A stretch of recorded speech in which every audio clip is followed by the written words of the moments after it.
Hello students, I am Sanjay Misra, present here with my third video on set theory. In this video, we will discuss a very important theorem based on subsets. Theorem. It says that if a set has n elements, then the number of its subsets is 2 raised to the power n, where what is n? N stands for number of elements, so where n is a whole number. Okay. N may represent 0 also when the set has no element. So this is what we have to prove, and this is a very important result. Okay. So before I discuss the proof, I can show this result with one example. If A has 2 elements, okay, 2 elements, suppose I take x, y, x and y, 2 elements are for x. So the number of elements in A is 2. This stands for n. So number of subsets of A will be 2 raised to the power 2, that is 4. Okay, so how can we get these 4 subsets? Let us discuss. We have discussed 2 important results in my previous video, that every set is subset of itself and empty set is subset of all sets. So let us start with first subset. First subset is 5. Second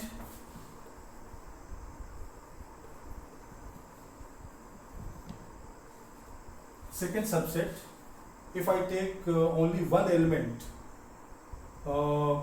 at a time, then this will be one of the subset and another.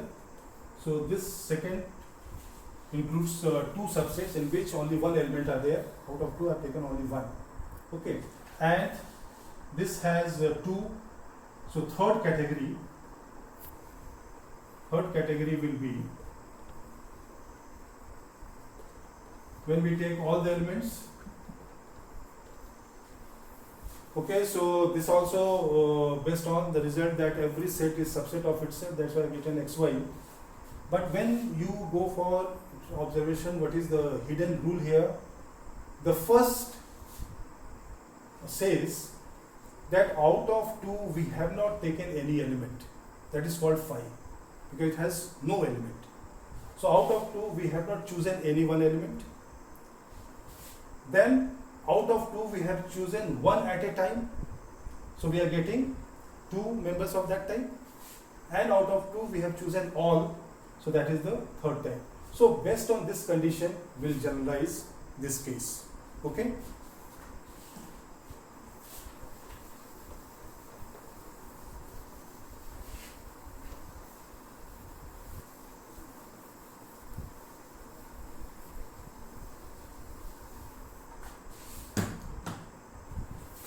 Now proof of theorem.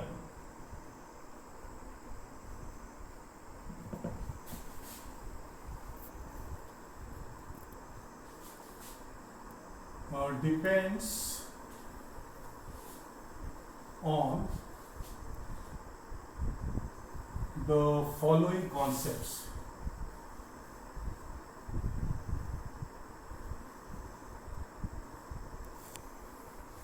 First is meaning of factorial of a number. factorial of a number, if I write this or this is called factorial 3.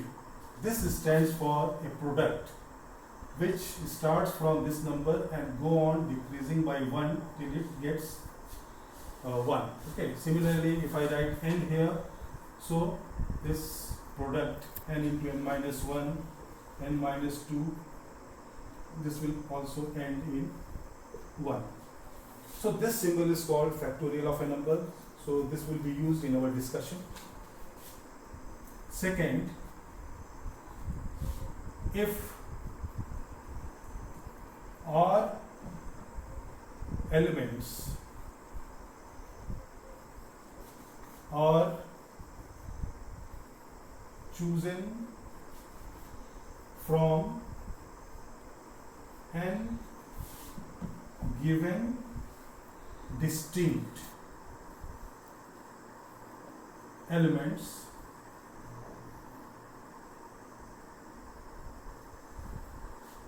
then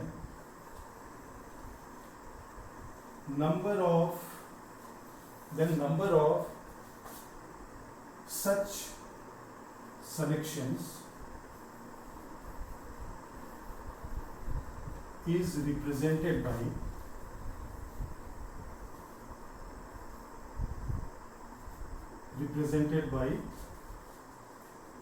NCR. Okay, NCR. N is written just like this, N here, C R. Okay, so this is the second thing that we have to know here. And then third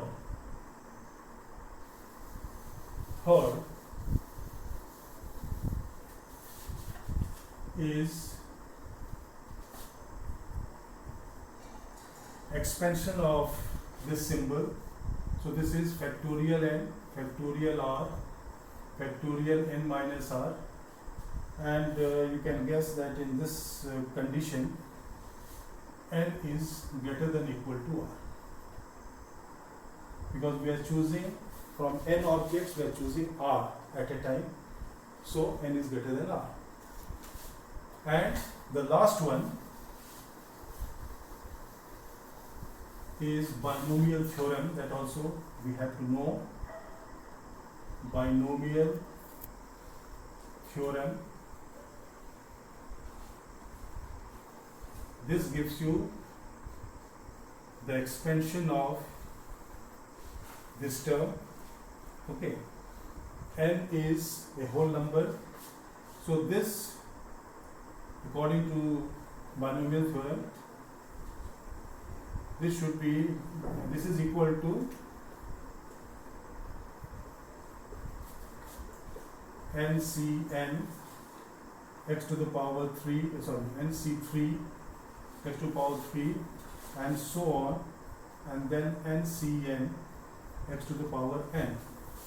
Okay, I have explained what is the meaning of NC1. Based on this, R stands for 1 and n is n, so that is how we have to expand it. Then I have explained what is the meaning of factorial also. So this expansion is called binomial theorem, is also useful here. And if I put x is equal to 1, then what we get here, x replaced by 1, 1 plus 1, 2, and here also we have to replace x by 1, so it is NC2, NC3, and so on, NCn. So this expression, wherever you get this expression, you may write it as equal to 2n. Okay, so this is what we have to know before the proving the theorem. Now if we are given with three objects, suppose 1, 2, 3, and we have to choose 2 at a time, only selection. If I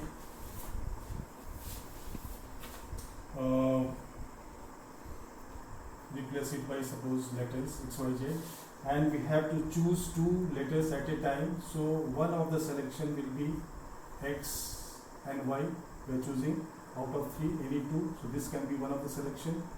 Then y and z, then x and z. Okay, so there are 3 selections. So this may be generalized like this, that if 2 objects are chosen out of 3 distinct objects,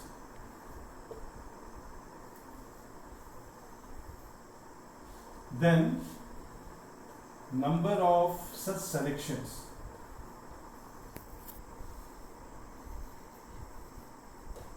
is 3, and this is same as 3C2.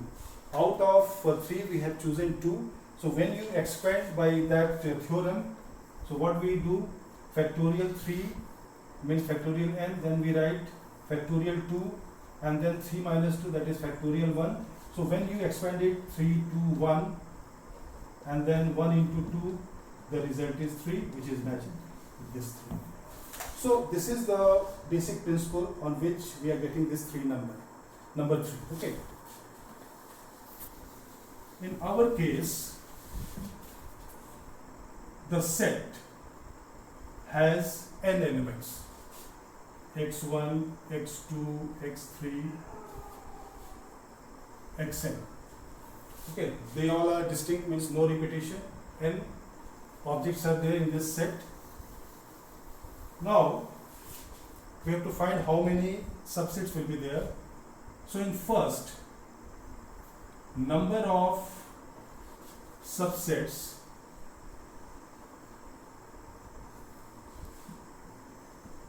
without choosing any element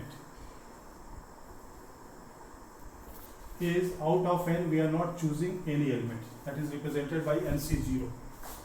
Then number of subsets with one element,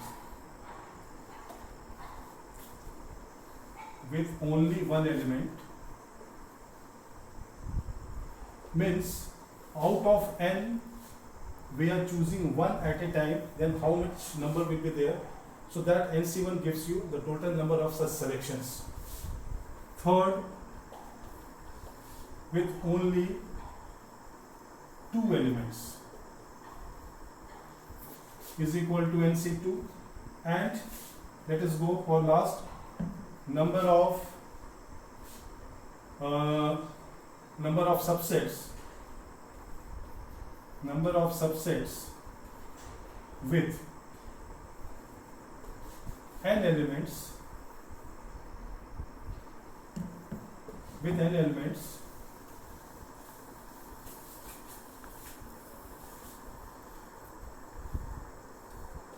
is equal to NCN. Okay, so first is number of subsets without choosing any element, that is NC0. Then number of subsets with only one element is equal to NC1. Number of subsets with only 2 elements, NC2, and in between 3, 4 are there. Then last, that number of subsets in which we choose all the elements, that is NCN. So total number of subsets is equal to NC0, NC1, NC2, and so on, NCN. This NC0 is 1, okay, by that theorem, by that expansion rule. Okay, NCN, and I have just explained that this expression is equal to, this is equal to 1 plus 1 to the power n 2. This is equal to 1 plus 1 to n. So number of subsets of this set A stands for 1 plus 1 is 2 to the power n. So if a set has, suppose, 3 elements, then number of its subsets by this rule will be 8. Okay, that's it. Okay, this is one of the questions based on the previous discussion, that two finite sets have m and n elements. The total number of subsets of first set is 56 more than the total number of subsets of the second set. Find the values of m and n. So if I take, suppose, m greater than n, then number of subsets of first set is 2 raised to the power n, because m is the number of elements in that set. Similarly, number of subsets of second set is 2 to the power n. Now what is given here, that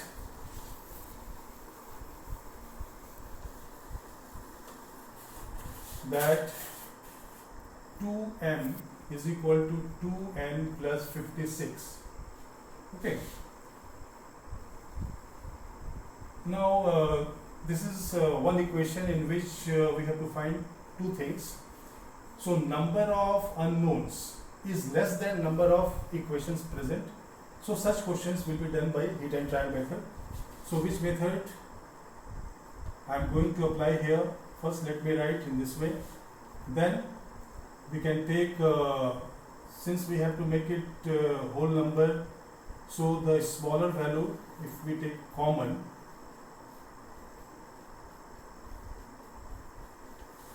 okay, and then this will be written as 2n 2 to the power n minus n, law of exponent, minus 1 is equal to. Now we have to write 56 as the product of a number which can be expressed as the power of 2, and then again such a number here minus 1. Okay, so if I do the split in this way, then what is the advantage? That this will be written as 2 cube and this 7 will be written as 2 cube minus 1. Okay, so just comparison after coming, because we have to go for hit and trial method. So n will stands for 3 and m minus n will stands for how much? 3. So if I put the value of n here 3, so n m minus 3 is equal to 3, so m is 6. So finally the result, n is equal to 3, m is equal to 6. So this is how we can approach for such questions. Thank you. Well students, this is the end of video number 3 on sets. Now we'll come with a few more videos on sets next time. Thank you very much.